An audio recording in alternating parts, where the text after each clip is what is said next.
tidak ada sidang untuk Dr. Tifa di hari Kamis itu. Karena apa? Karena sidang untuk Dr. Tifa pada hari Kamis itu ditunda. Akan tertunda lagi.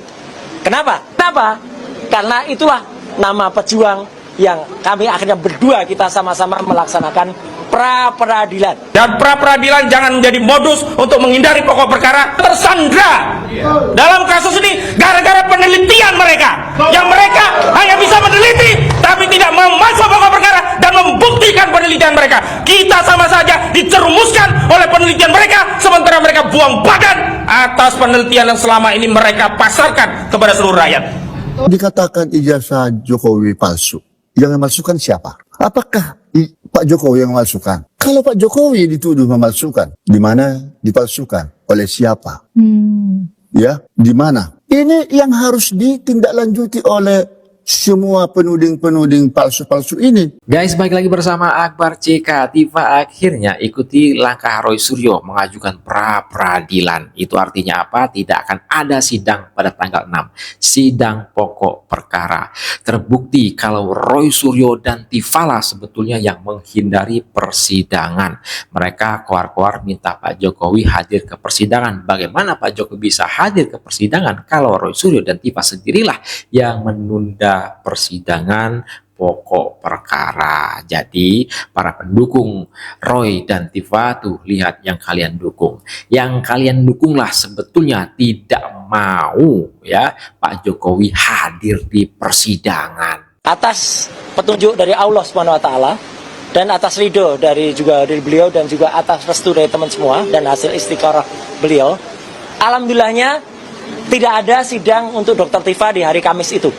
Ya, saya sudah minta izin juga, Mas Gafur tepatnya minta izin ke Pak Wirawan Advan. Karena apa? Karena sidang untuk Dr. Tifa pada hari Kamis itu ditunda.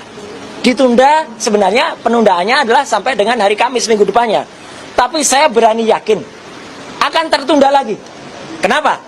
Karena pada hari Rabu tanggal 12 Agustus 2026 berdasarkan SIPP yang bisa diakses ya, Sistem Informasi Penelusuran Perkara, Dr. Tifa akan juga di sini ya, juga akan juga di Pengadilan Negeri Jakarta Selatan. Kenapa?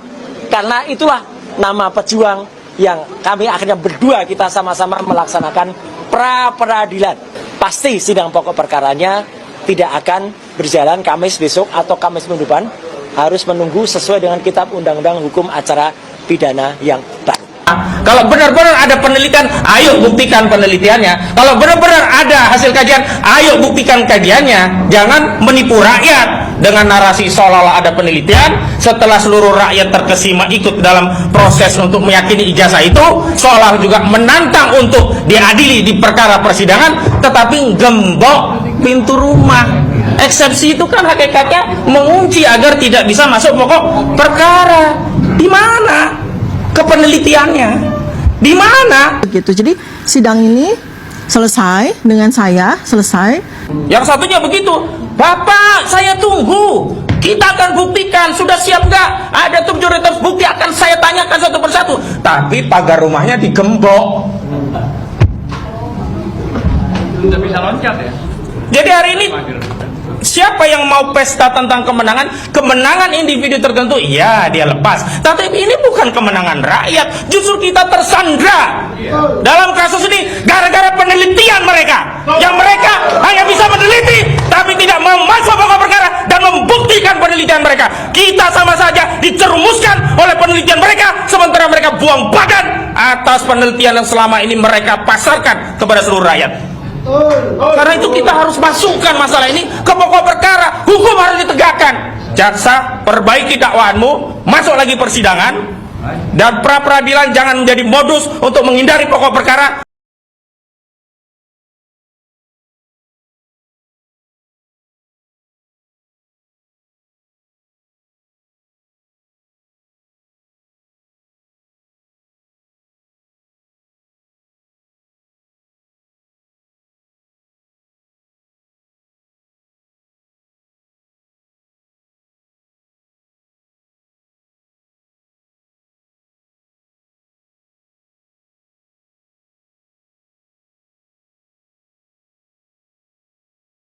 baca, hakim sendiri pun sudah menilai bahwa ini adalah upaya untuk menghindari pokok perkara, dan ini merupakan Kalau peradilan ini memang melanggar aturan, harusnya ditolak di pengadilan. nggak bisa begitu, Bang Yasona, karena kan mereka kan menerima, tapi kan kita bisa lihat faktanya kan ditolak. Kecuali Abang Yasona bilang tadi pada saat kami diterima daftar, dan harusnya ditolak, Pak. Tapi buktinya kami kan tidak ditolak, Pak, diterima. iya setuju. Seperti Tapi itu. kalau nanti terus ditolak kan kelihatan kan. Pertanyaannya tadi kepada saya adalah apakah ini cerdik? Saya bilang tidak. Ini tidak cerdik. Kalau memang cerdik dan confidence dan memang memiliki bukti-bukti, ya masuk dong ke pembuktian. Karena Masing-masing punya strategi, Pak. Masing-masing karena punya strategi. Apa nih? Saya maaf motong dikit nih ya. Masing-masing punya strategi. Nah, strategi kami seperti itu.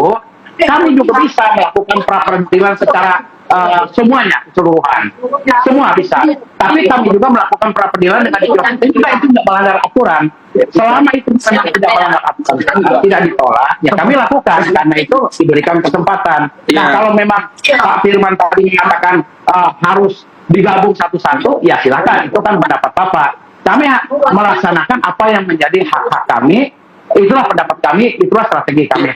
Dikatakan ijazah Jokowi palsu. Yang memalsukan siapa? Apakah Pak Jokowi yang memalsukan? Kalau Pak Jokowi dituduh memalsukan, di mana dipalsukan? Oleh siapa? Ya, di mana? Ini yang harus ditindaklanjuti oleh semua penuding-penuding palsu-palsu ini. Tidak mungkin kalau menurut saya Pak Jokowi sendiri yang memalsukan. Kalau memang itu palsu ijazah diterima dari UGM, berarti Universitas Gajah Mada lah yang menjadi sasaran, yang harus digugat. Kemana digugat? Bukan ke pengadilan negeri, pengadilan tata usaha negara. Ini masalah kewenangan, disalahgunakan, abuse of power. Kan itu. Jadi ini kemudian orang-orang yang merasa berkepentingan, seolah-olah dia punya kepentingan akan ijazah ini. Legal standingnya, apa kepentingannya, apa yang dirugikan terhadap dia. Ini pun saya persoalkan ini. Saya jangan kalah dulu dia. Kalau misalnya ijazah saya, oh Pak Binsar, ijazahmu itu semua mulai dari SD sampai perguruan tinggi profesor, itu palsu. Dari mana saudara tahu itu palsu? Buktikan. Kalau saudara mengatakan itu palsu, siapa yang menggugat atau yang menuduhkan? Ya dia dong yang membuktikan. Ini loh Pak Binsar, ini ijazahmu itu palsu, nggak benar nih. Loh, kalau begitu saya bertanya, siapa yang menerbitkan ijazah saya ini? Akan saya sebutkan semua perguruan tinggi yang pernah saya berkuliah. Ini juga ini yang Pak Jokowi. Apa rupanya yang dipersoalkan? Ijazahnya katanya palsu. Siapa bilang palsu? Hasil penelitian. Kalau hasil penelitian, ijazah siapa? Ada aslinya enggak yang diteliti?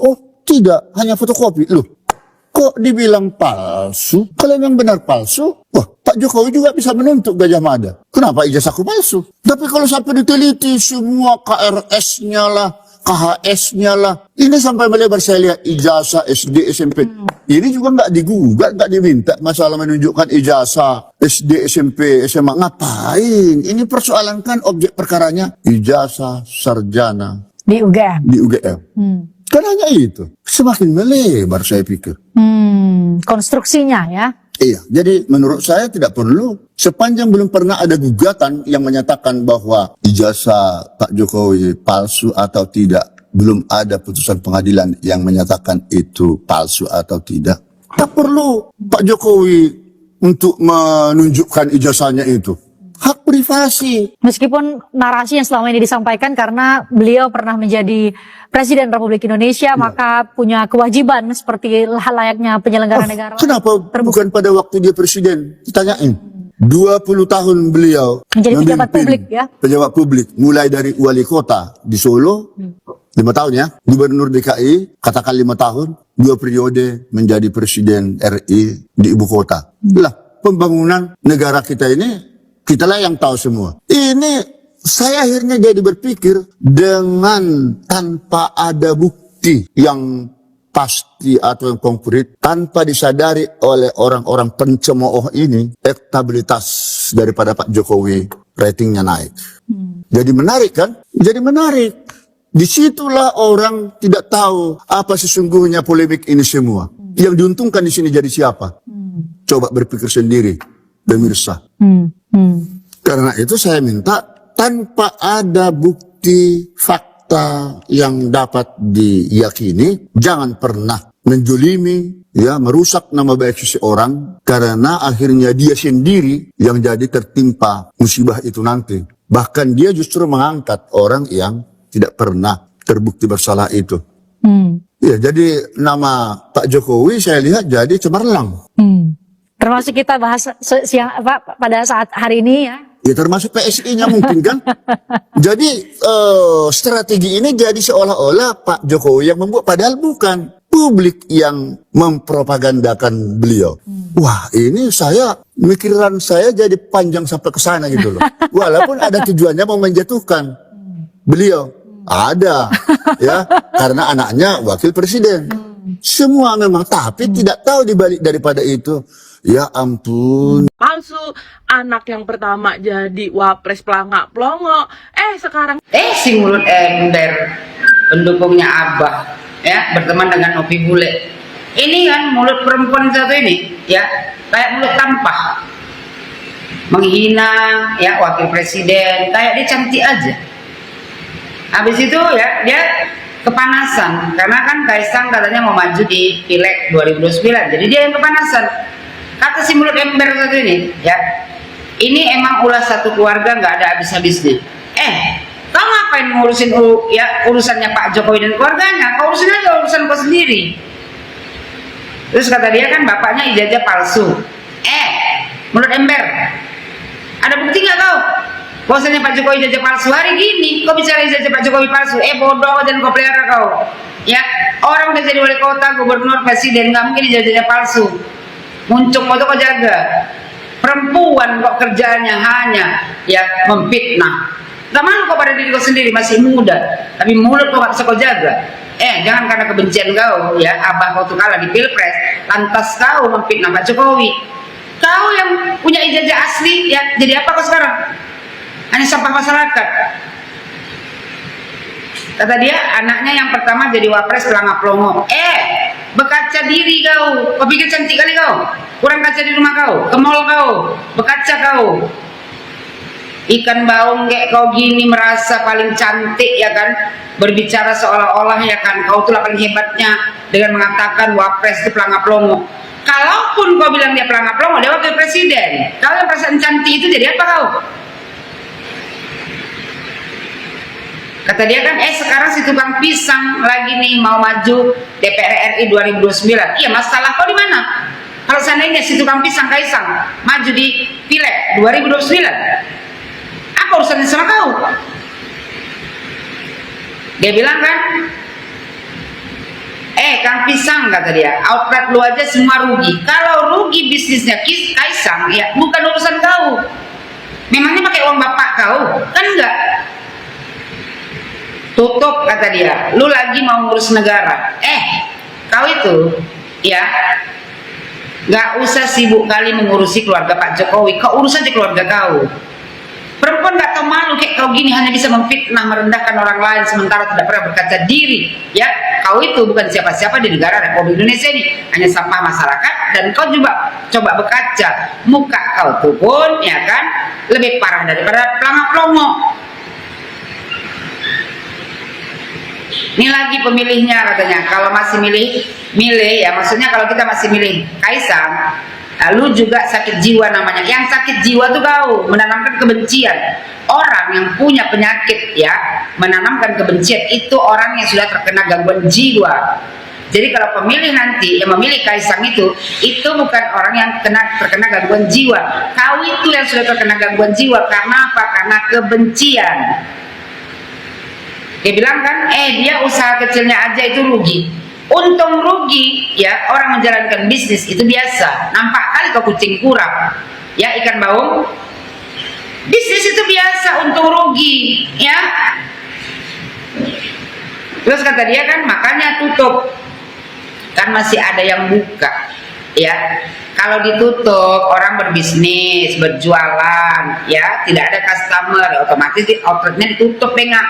Makanya belajar bisnis dulu baru ngomong kau. Terus kata dia, nah lu kalau milih berarti lu sama aja minta otak lu ditutup perlahan-lahan ya, atau mau korupsinya makin besar lagi atau gimana nih? Yang korupsi siapa? Kalau bicara tuh jangan asal jeplak aja, perasaan kok paling pintar ya, udah mulut ember kayak ikan baung. Nah jadi kata dia rencananya head to head sama Puan Maharani. Kenapa rupanya kalau si Kaisang head to head sama Puan Maharani? Aduh, emang gua udah habis itu ditepuk jidatnya kan. Kalau ngomongin satu keluarga ini rasanya pengen gua kau tak perlu berbicara masalah keluarga Pak Jokowi, kok urus saja keluarga kau. Perempuan kayak kau gini ya perempuan rendahan. Hanya perempuan rendahan yang suka merendahkan orang lain. Hanya perempuan hina yang suka menghina orang lain. Itulah diri kau. Dia bilang kan, kita tuh udah bosan lihat tingkah lu semua. Kita yang bosan lihat tingkah lu, ya. Kok nggak nengok tuh? Berapa banyak rakyat Indonesia yang mencintai Pak Jokowi dan keluarganya? Hanya kau saja yang merasa paling benar, ya. Bapak lu muter-muter ternyata buat kampanye 2029, boy, kata dia kan. Sadar, kau yang sadar, ya ikan baung. Kalau Pak Jokowi muter-muter masalah kau di mana? Pak Jokowi bukan pakai uang bapak kau. Pemilu masih lama, kata dia. Lu fokus, ya. Fokus sampai 3 kali dia bilang. Jangan ngurusin hal-hal yang masih lama. Nggak ada urusan kau. Kalau Pak Jokowi mengurusin, ya urusan dia, nggak ada juga urusan kau. Karena Pak Jokowi bukan bapak kau. Terus kata dia kan, orang juga masih ribet ngurus kerjaannya. Kau urus aja kerjaan kau. Ngapain ngurusin keluarga Pak Jokowi? Jangan cuma diam, jangan cuma aduh serba salah juga dikerjain nanti makin rusuh. Habis itu dia ketawa. Inilah ciri-ciri orang yang sudah terkena gangguan jiwa. Kata dia rasanya pengen gua keluarin semuanya. Kau keluarin aja. Kau secara tidak langsung ya menunjukkan kepada rakyat Indonesia bahwasannya kau adalah perempuan yang sudah terkena gangguan jiwa karena kebencian. Kata dia kan sabar aja ya. Gua cuma mau pesan sama Lolo, semua di dapilnya Jawa Tengah, please banget pikirkan dengan baik dan benar. Gak perlu kau meminta orang untuk memikirkan, ya. Kalau nanti di Jawa Tengah memilih Kaisang, ya kan, itu tidak ada urusannya sama kau. Jadi kau itu perbaiki aja diri kau sebagai seorang perempuan, apalagi masih muda, ya. Jaga lisan kau, jangan kayak ikan baung kau, mangap aja muncung kau tuh merendahkan orang lain. Perempuan hina, ya, karena suka menghina orang. Jernihkan otak kalian, otak kau tuh yang dijernihkan, ya. Buang kebencian kau. Kau membenci Pak Jokowi tanpa alasan, hanya karena junjungan kau kalah di Pilpres 2024 dan karena kau sekarang berteman dengan Sinopi Bule. Lantas setiap hari menyerang Pak Jokowi, berkaca diri kau. Apa kalian mau dipimpin sama manusia yang bangkrut seperti itu? Dalam bisnis biasa orang tuh pasang surut, biasa orang bangkrut dalam bisnis. Selama dia masih mau berusaha, ya itu namanya pebisnis. Nggak kayak kau, ya kan? Tak tahu bisnis. Ikan baung cuma cuap-cuap aja muncung kau tuh menghina Pak Jokowi dan keluarganya tanpa pernah berkaca diri, ya kan? Kau itu bukan siapa-siapa, hanya sampah masyarakat yang menebar kebencian. Tobat kau, umur kau masih muda, buang kebencian kau itu. Sampai kiamat pun orang seperti kau ini tidak akan pernah bisa maju. Karena apa? Karena yang ada di hati kau cuma kebencian, yang ada di kepala kau itu cuma kebencian, yang ada di mulut kau tuh keluar kata-kata comberan. Kau itu ya, muncung kau itu lebih maju daripada otak kau. Makanya kayak gini, memfitnah, ya kan, Pak Jokowi katanya ijazahnya palsu.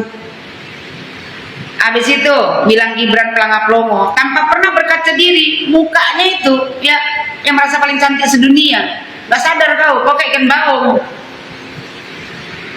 Yang kau hina ya wakil presiden yang sudah menjabat, sementara kau hanya perempuan hina, sampah masyarakat. Bilang ijazah Pak Jokowi palsu. Bengak kau, bengaknya kau pelihara kau buang. Hari gini kau mau bilang ijazah Pak Jokowi palsu.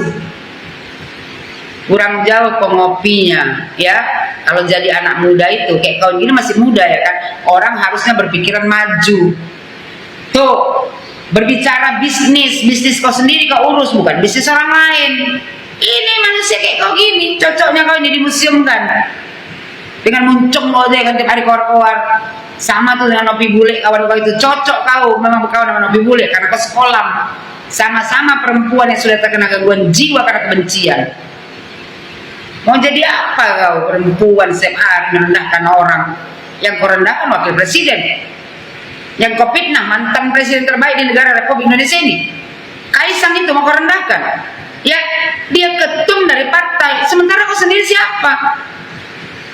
Perempuan hina nggak sadar diri. Ikan baung, tobat kau. Ya, nggak usah suka kali kau memfitnah orang lain. Kau urus aja keluarga kau. Nggak usah sibuk-sibuk kau ngurusin keluarga Pak Jokowi. Karena kau bukan siapa-siapa. Keset kaki di rumah Jokowi lebih mulia daripada orang seperti kau ini. Kau hanya sampah masyarakat. Paham kau?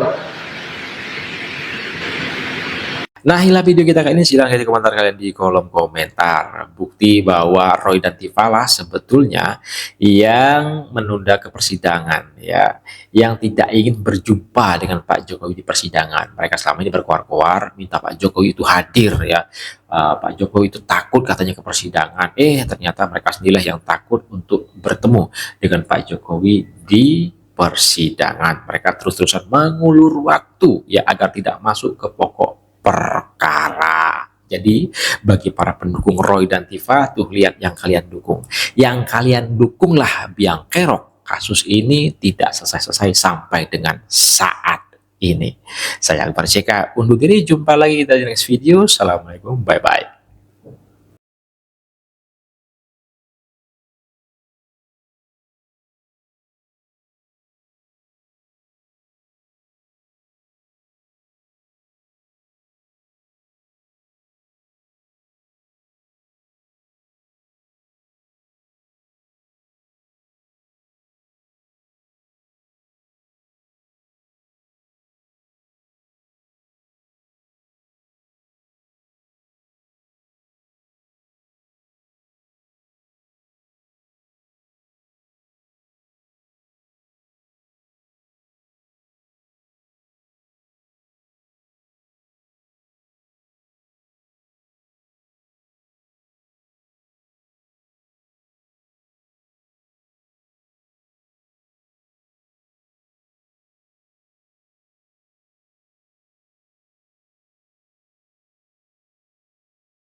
Kenapa yang hari ini kemudian menjadi jurnalis nasional? Kenapa mungkin